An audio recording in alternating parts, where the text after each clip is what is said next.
It has been an established fact that in the past, Nigeria did experience fuel scarcity, especially during Yuletide and New Year festivities, though the country enjoyed fuel subsidy at that time. However, the tide has changed. Despite subsidy removal, there is availability of fuel in the country. Overcoming challenges of premium motor spirit by the administration of President Bola Ahmed Tinubu. This will be our focus today from Kaduna Network Center on Panorama.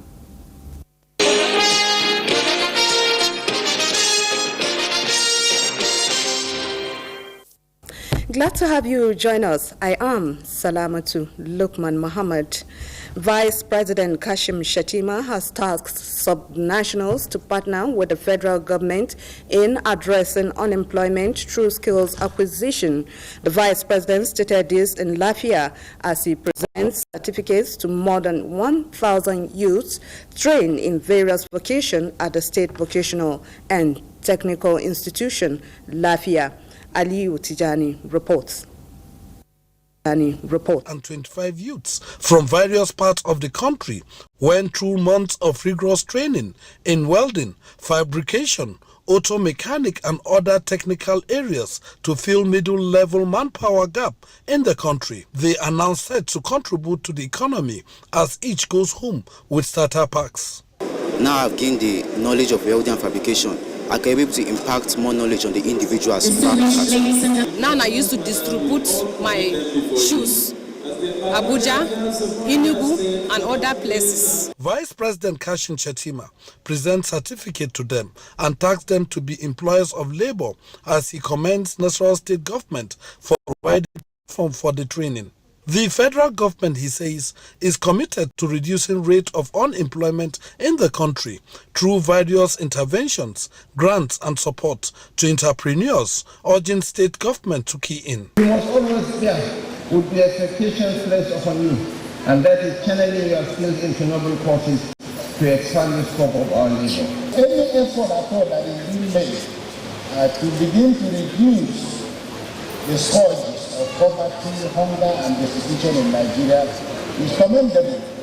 While in Lafia, the Vice President presents relief materials to flood victims through the federal government 3 billion naira support fund to the state. He also presents tractors and rice seedlings to the 13 local government chairmen in the state under the tractorization scheme as part of support from the state government to encourage each local government go into farming for food efficiency.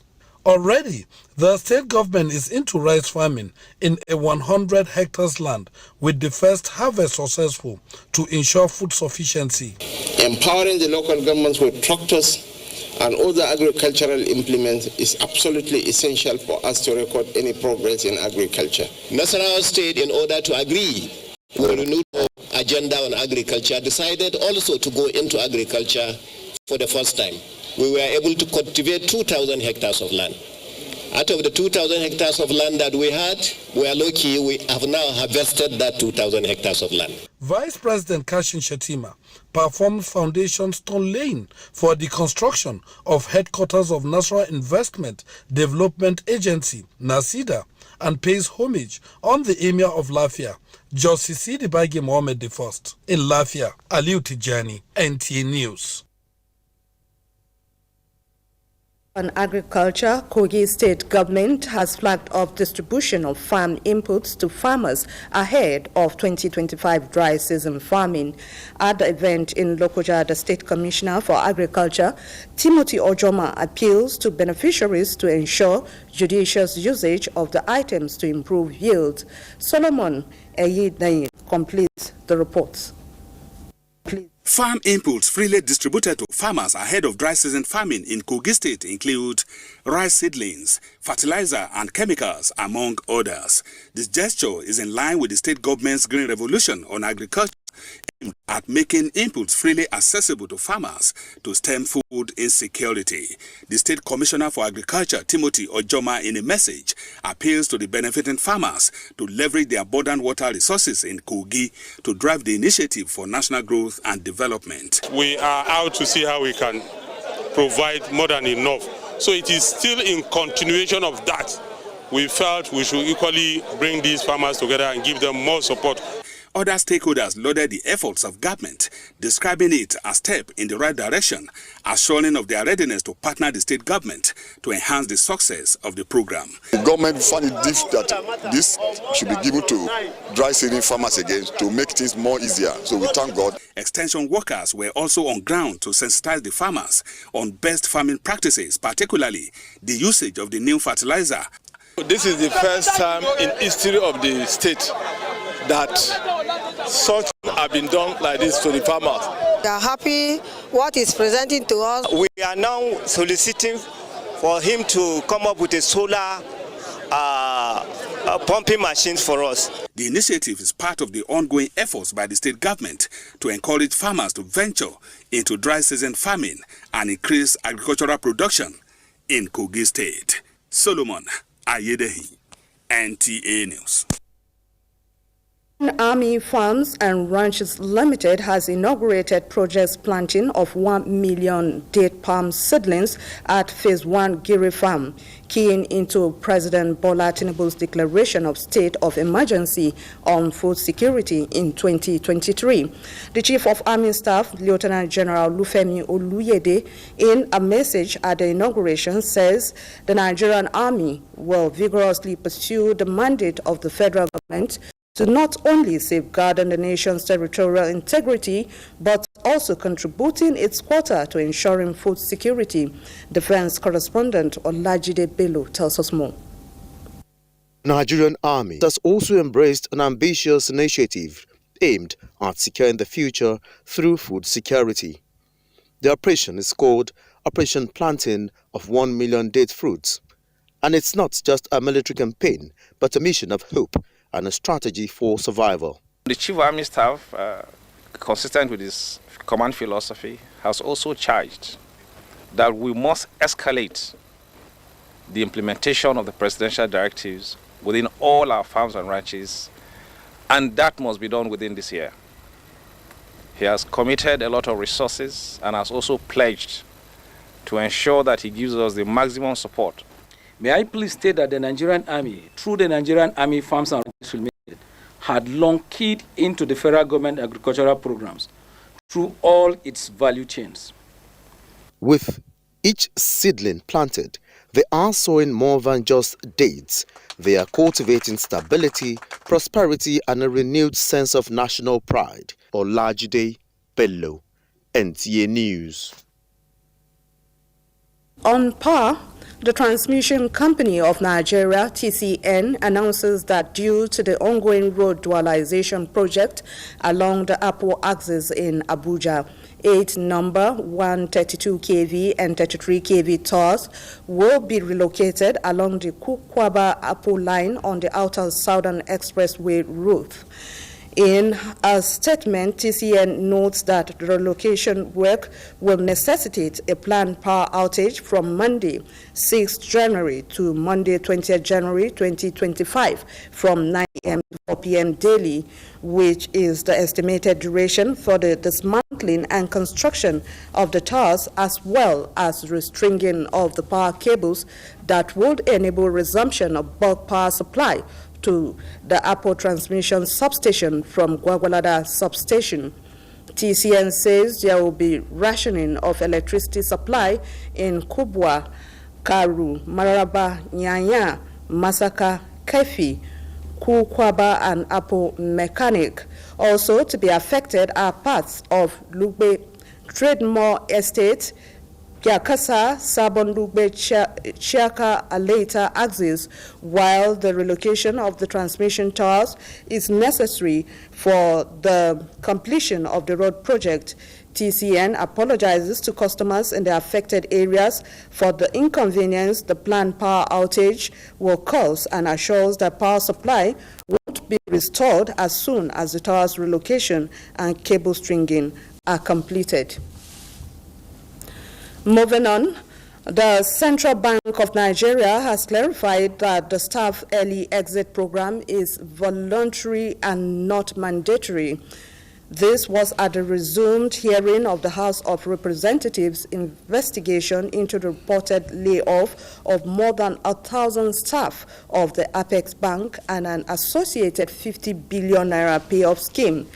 CBN's Deputy Governor, Corporate Services, Bala Mohammed Bello, explained that no staff has been coerced to leave the bank without their consent.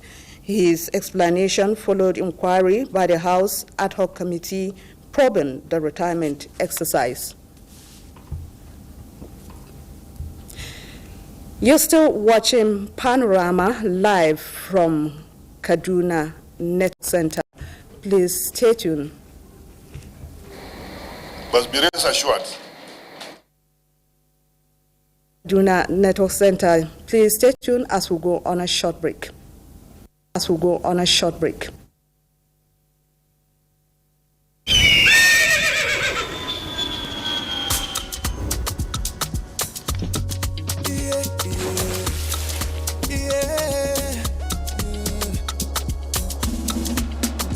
From the Atlantic across the savannah to the Sahara, we rise, a land of the free, we know they tire.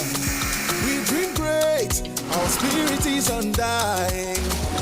Resilient, rooted like palm tree, we sway in colors, we turn dark into light, we make solutions, we ignite passion, yeah. Ethnicity is unique, we have the nation. We are Nigeria, strengthening unity, we know they carry lives. We are Nigeria, together live the dream of a land with great destiny. We are Nigeria. I am the real Nigerian. Brought to you by the National Orientation Agency, NOA.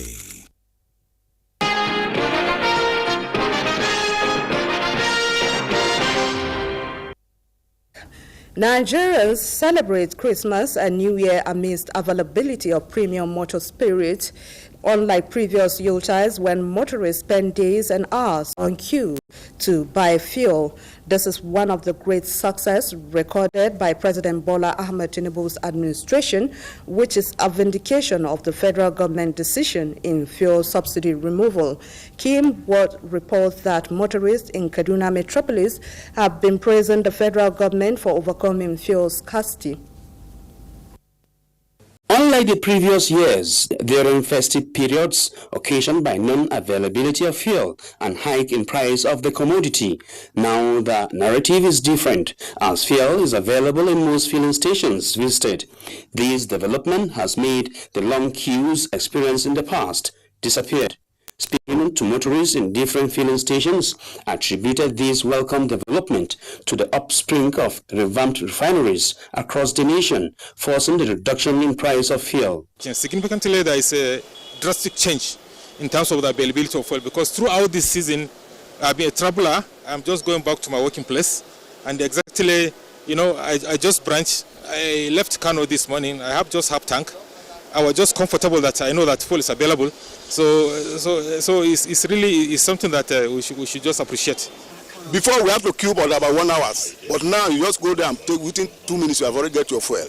That's what we want, and we're praying to God to help us, this government, to make everything easy for us.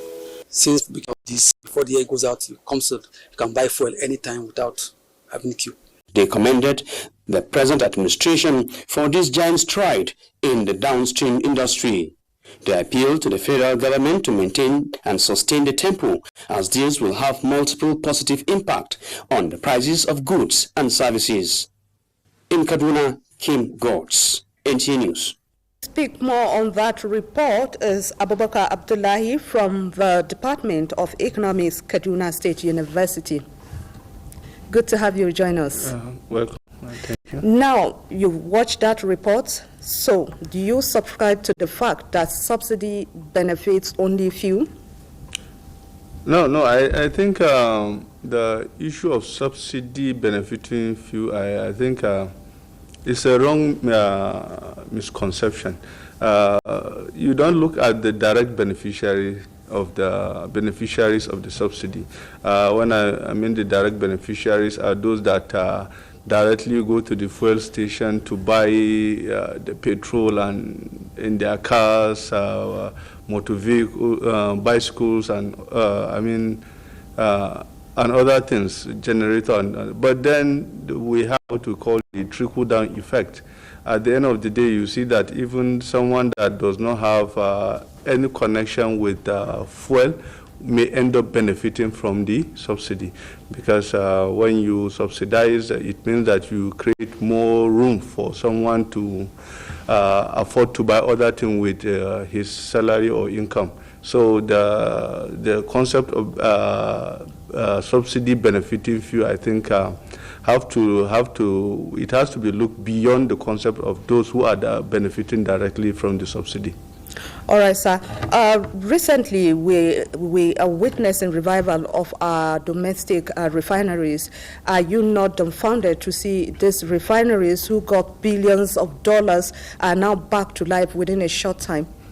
Well, in that light, I must commend the government. You see, even the concept or the issue, the problem surrounding the fuel subsidy removal, I think has to do with corruption, the corruption in the subsidy scheme. I think that is the major bone of contention. Now, having the refineries back, it means that the government has the political will to ensure that things are working. And I commend the government for ensuring that. And having the multiple sources of fuel, petroleum product means that one of the key aspects that has always been attributed to the problem of fuel scarcity, that is the problem of supply and supply chain, would be solved. And by implication, we have some level of stability in the prices of the fuel, petroleum product in the longer term. Okay, let's talk about the reduction of pump price now. Is being implemented by both independent and major marketers. What does this mean? It is very key to understand. There are two things that basically affect prices or determine prices in the market. One is from the demand and the supply. When you have supply, stable supply, you see that price tend to be stable, and where necessary, if determined by the market forces, where the conditions are favorable for prices to go down, the market would adjust automatically. And where the conditions implies the prices would have to go up, they would have to go up. Particularly if we see that for the crude oil, it is being determined by the global price of per barrel of crude oil. So if there is changes in the global prices, we expect the market should adjust. However, like we've said, the supply aspect of it is very, very key. When you begin to see that the sources of supply increasing. Now we have Dangote refinery, Port Harcourt refinery is back, Warri is coming to light, Kaduna is coming to light, and then we have a number of other small modular refinery producing or about to be producing and other distance. Then it means that the supply side aspect of it would be able to meet the demand, domestic demand. Therefore, there is no reason for someone to be buying to hoard, because at the end of the day, it will not make sense. So ordinarily, even in the longer term, I expect that the price would even go much down than what we are seeing now. Once it stabilizes, I think prices will go down automatically. All right, Abubakar Abdullahi, thank you so much for your time, and thanks for granting our interviews. Yeah, we are welcome. Thank you. Moving on, the vast potential available in the agricultural sector, if fully harnessed, is said to be sufficient to address the nation's security challenges. This was the submission of agronomist in Kano, Professor Ibrahim Muhammad Hadija, in a paper presentation titled Unlocking Opportunities for Youth in Innovative Agriculture, organized by Benunkudu Old Boys as part of their contributions to addressing youth unemployment. Aminu Umar reports. From the arid plains of Jigawa to the bustling cityscapes of Kano, agriculture has always been a vital part of life. But today it is more than just a way to feed families. It is becoming a key avenue for economic empowerment. With vast land and vibrant youth population, enough to drive the desired economic growth through employment generation, the states the stakeholders believe are not fully utilizing the potentials. The use of phones, smartphones, now is being used to do a lot of things in agriculture, to calculate fertilizer levels, to determine water requirements and the rest of it.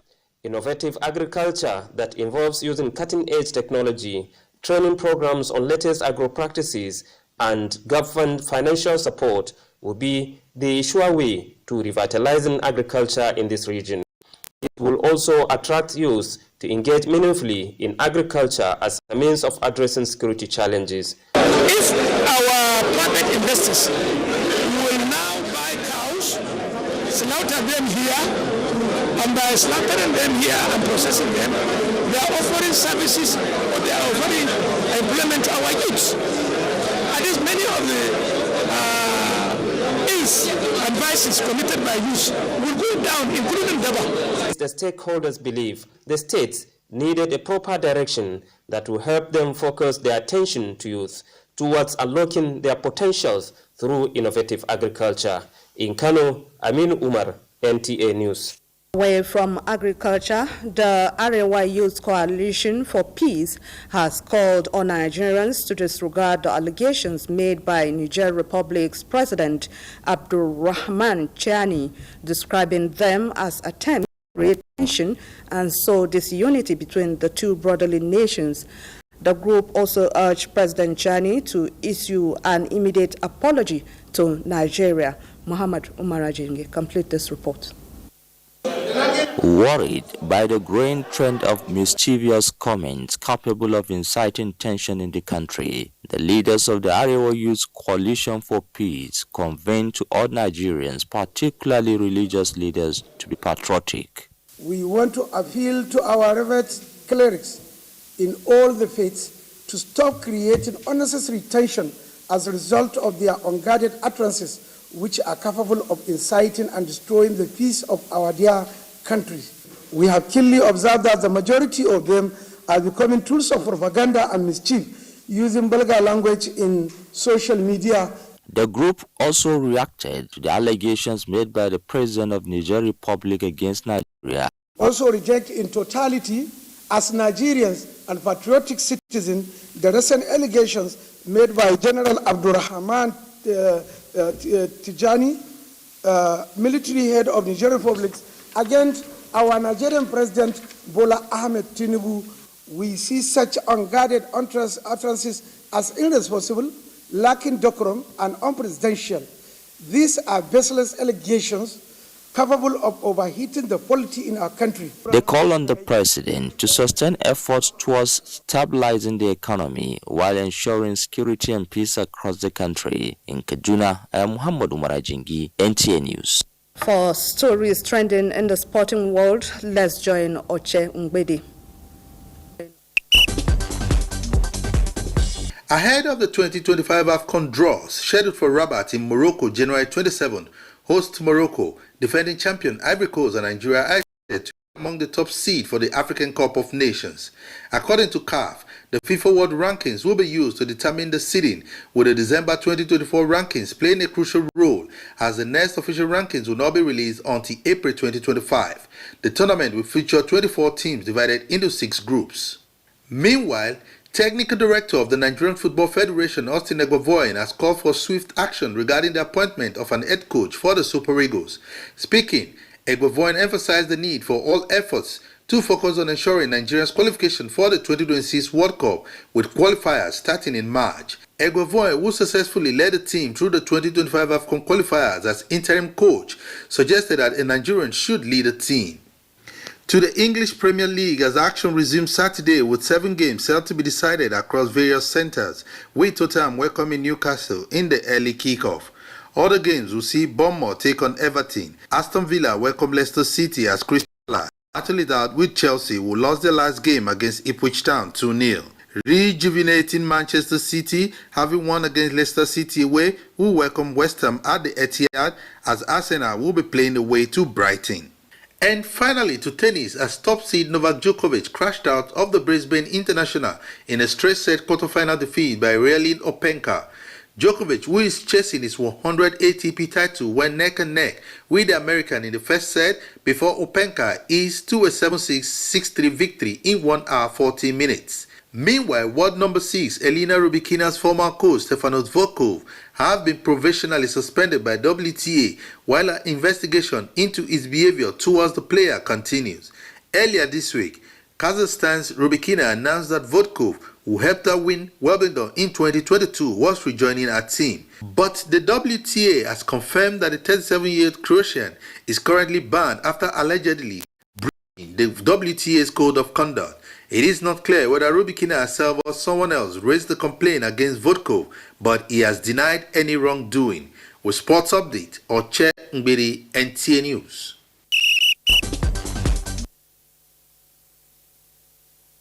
Sports Report completes Panorama today. We thank you so much for watching.